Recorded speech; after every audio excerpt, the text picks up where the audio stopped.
आप सब कहते हो सर याद नहीं रहता, टीचर कितनी अच्छा पढ़ा दे, मैं कितनी अच्छा घंटे बैठ के पढ़ लूँ, याद नहीं रहता। उत्तर है आपके पास, क्यों नहीं रहता? किसी के पास है? मैं बता दूँ? अरे कम वक्त, याद रहेगा कैसे?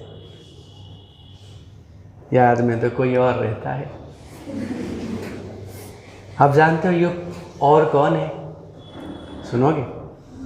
जिस तरह आप सोचते हो या जो सोचकर आपने मुस्कुराया, मैं उस तरह नहीं बोला हूँ। जब मैं इस बात का प्रमाण करूँगा, जो बच्चे बड़े अच्छे हैं वो लोग अनुभव करेंगे। बताओ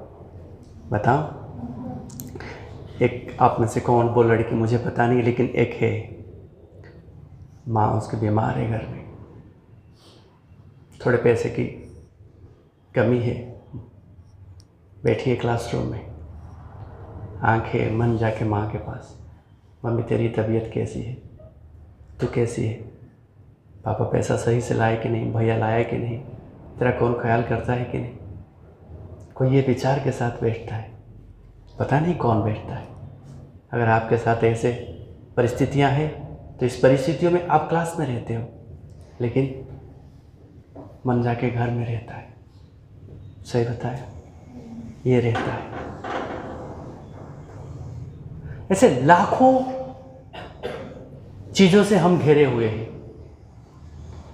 खाली में जैसे आप सोचते हो इस उम्र में जो किसी के साथ दोस्ती यारी की बात वो दिमाग में रहता है, वो तो एक छोटा सा बात है, वो बड़ा नहीं।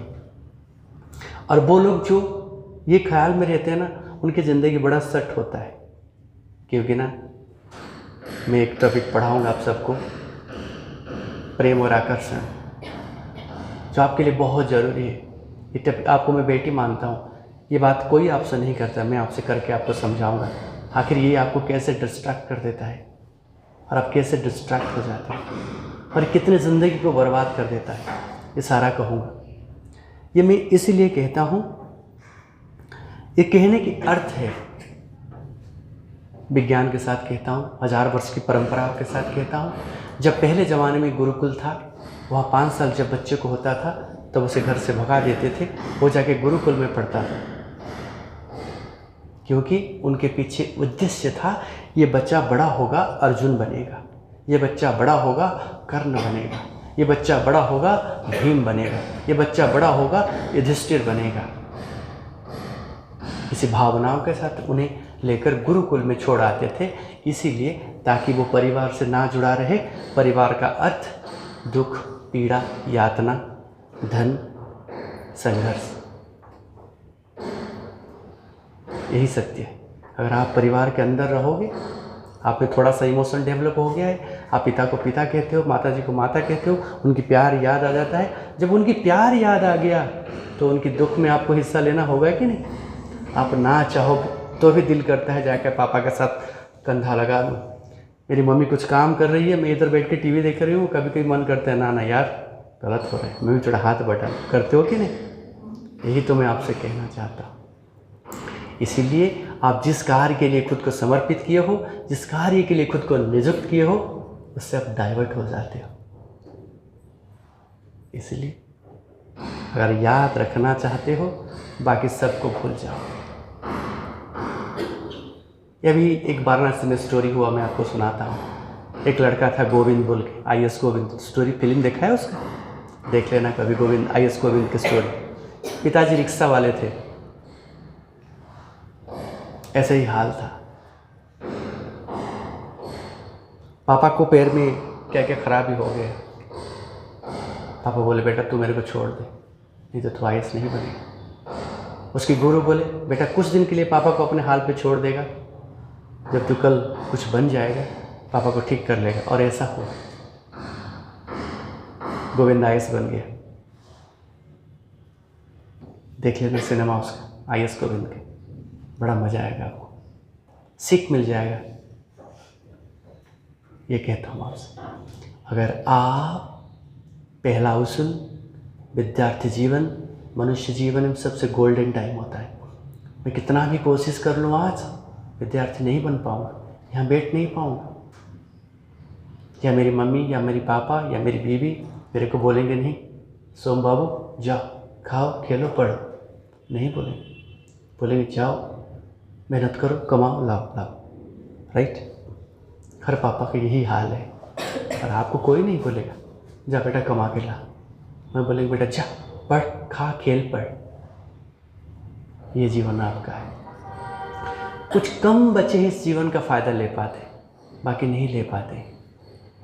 इसलिए मैं आप सभी से निवेदन करता हूँ, विद्यार्थी जीवन का पहला अवसर खुद को अकेला करो। आप जिसे बोलते हो ना जिगरी है, दोस्त है, 10 में था जो आज है, 10 में जो था आज पास बैठा हुआ है,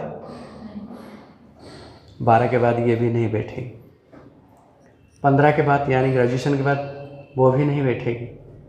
जीवन अलग हो जाएगा, कहाँ चले जाओगे पता नहीं। आज मुझे पूछो सर 10 में आपका दोस्त कहाँ है, मैं ऊपर देखूँगा शायद कहाँ है, याद नहीं है, नाम भी याद नहीं। 30 साल हो गया। प्रिंसिपल सर आते हैं, उन्हें भी पूछो। ये बात छोड़ दो, पापा से पूछ लेना, मम्मी से पूछ लेना, मम्मी तेरे 10 वाले दोस्त का नाम बता, बोले ग्रुप याद करता हूँ। जिसके साथ इतना गहरी दोस्ती था, आज मुझे इसे याद करना पड़ता है। यही जीवन है, यही सत्य है। इसीलिए विद्यार्थी जीवन में दोस्ती ही दुश्मनी है। दोस्ती करोगे, यही दोस्त को वक्त देना पड़ेगा। दोस्ती का उसूल यही होता है। दोस्त आके बोलेगा हाय, आपने हाय नहीं बोला तो उसके मुंह सूख जाएगा। राइट? बोलेगा चल थोड़ा बैठ के बात करते हैं, तो नहीं जाओगे फिर सूख जाएगा, तो मेरा दोस्त नहीं है। यानी विद्यार्थी के जीवन में सबसे मूल्यवान कीमती चीज़ है वक्त, और वो वक्त को कन्वर्ट करता है एनर्जी में, राइट, नॉलेज में। और यही वक्त आप दोस्तों में बांट देते हो। जब खुद को अकेला कर लोगे, क्या कर लोगे? अगर जिंदगी मेरा जन्म मेरा अकेला है, मृत्यु मेरा अकेला है, तो बीच में दोस्ती मुझे क्यों चाहिए? इसीलिए जो लोग जीवन में खुद को अकेला कर पाते हैं वही जंग जीत जाते हैं। क्या भगवान बुद्ध दो है? अकेले है कि नहीं? उनका भी परिवार था, पुत्र था, स्त्री था, बहुत बड़ा संपदा था उनके पास। बोले मुझे नहीं चाहिए, अकेले बैठ गए, बुद्ध बन गए। इसीलिए विद्यार्थी जीवन का प्रथम कौशल, प्रथम सूत्र है, अगर आप यहाँ से जीत कर जाना चाहते हो, सेहरा बांधना चाहते हो, तो खुद को पहले अकेला करना पड़ेगा। कोई यहाँ दोस्त नहीं। हम सब व्यवहार के लिए, सुख सुविधा के लिए दूसरे को इस्तेमाल करते हैं, जिसके नाम कहते हैं दोस्ती। आप सीढ़ी से नीचे तक खुद उतर पाओगे, फिर भी एक को बुलाते हो चल साथ में चलते हैं ना, क्योंकि बातें हो जाएगी। राइट? जब आप बातों में वक्त गुजार दिया तो सोचने का अवसर भी गंवा दिया। अगर सीढ़ी से 15 सीढ़ी खुद चल कर आते तो शायद एक इक्वेशन सोच कर उसको सुलझा देते दिमाग में। या अगर आपकी ब्रेन अकेला होता तो किताब के ओर देखता, सवाल के ओर देखता कि कितने सवाल थे आज और कितने सवाल का उत्तर मेरे पास में है, शायद ये सोच कर आता। समझे? याद क्यों नहीं रहता है? समझ लिया आप सबने? मैंने तो हंसने के लिए बोल दिया, याद में कोई और रहता है। अर्थ आप दोस्ती रखते हो, आप मित्र का रखते हो, आप पिता की दुख रखते हो, परिवार की गम रखते हो, माता की प्यार रखते हो, इसीलिए आप कमज़ोर हो जाते हो। इसीलिए गुजारिश है आप सभी से, अगर इस विद्यालय से टप करके जाना चाहते हो, जिस मकसद से यहाँ बैठे हो उस मकसद को पूरा करना चाहते हो, जिस उद्देश्य से इधर बैठे हुए हो उस उद्देश्य को सफल करना चाहते हो, पहले खुद को सभी से अलग कर, और कमाल सुनोगे।